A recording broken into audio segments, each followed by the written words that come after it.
পাবনা শহরের দুর্বৃত্তদের ছুরিকাঘাতে নিহত 2।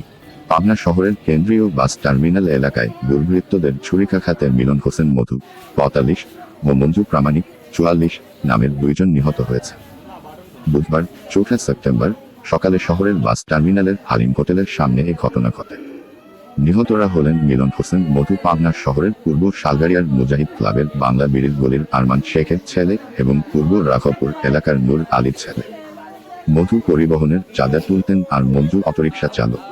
নিহতদের স্বজন ও হোটেল কর্মচারীদের সঙ্গে কথা বলে জানা গেছে, সকালে হোটেলে নাস্তা করতে গিয়েছিলেন। হোটেলের সামনে গেলে কয়েকজন দুর্বৃত্ত তাদের ছুরিকাঘাত করে। এ সময় তারা হোটেলের সামনে লুটিয়ে পড়েন। এ সময় আশপাশের লোকজন তাদের গুরুতর আহত অবস্থায় উদ্ধার করে পাবনা জেনারেল হাসপাতালে নিয়ে গেলে কর্তব্যরত চিকিৎসক তাদের মৃত ঘোষণা করেন। পাবনা সদর থানার ভারপ্রাপ্ত কর্মকর্তা ওসি রওশন আলী জানান, 2টি মরদেহ উদ্ধার করা হয়েছে। মরদেহ ময়নাতদন্তের জন্য পাবনা জেনারেল হাসপাতালের মর্গে রাখা হয়েছে। একজন শ্রমিক আর একজন পরিবহনের চাঁদা তুলতেন।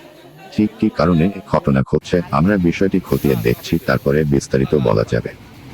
@24 পাবনা।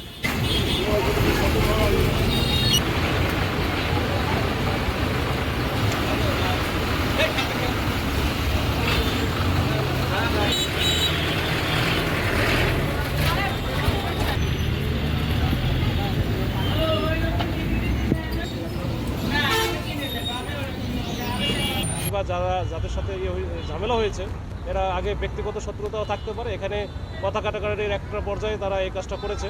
এখানে করার পরে এখান থেকে তাদেরকে দ্রুত সদর হাসপাতালে পাঠানো হয়। সদর হাসপাতালে যাওয়ার পরে তারা মারা যায়। তো আমরা এই বিষয়টা নিয়ে তদন্ত করছি, ইনকোয়ারি করছি এবং এরা কারা কারা এবং যারা মেরেছে তাদের সম্পর্কে আমরা প্রাথমিক একটা ধারণা পেয়েছি এবং এটা আমাদের কাজ চলছে। আমরা খুব অচিরেই আমাদের এখানে মাননীয় পুলিশ সুপার নতুন জয়েন করেছেন, উনি আমাদের দিক নির্দেশনা দিচ্ছেন এবং দ্রুত আমরা ধরে ফেলবো এবং আইনের আওতায় তাদেরকে নিয়ে আসবো।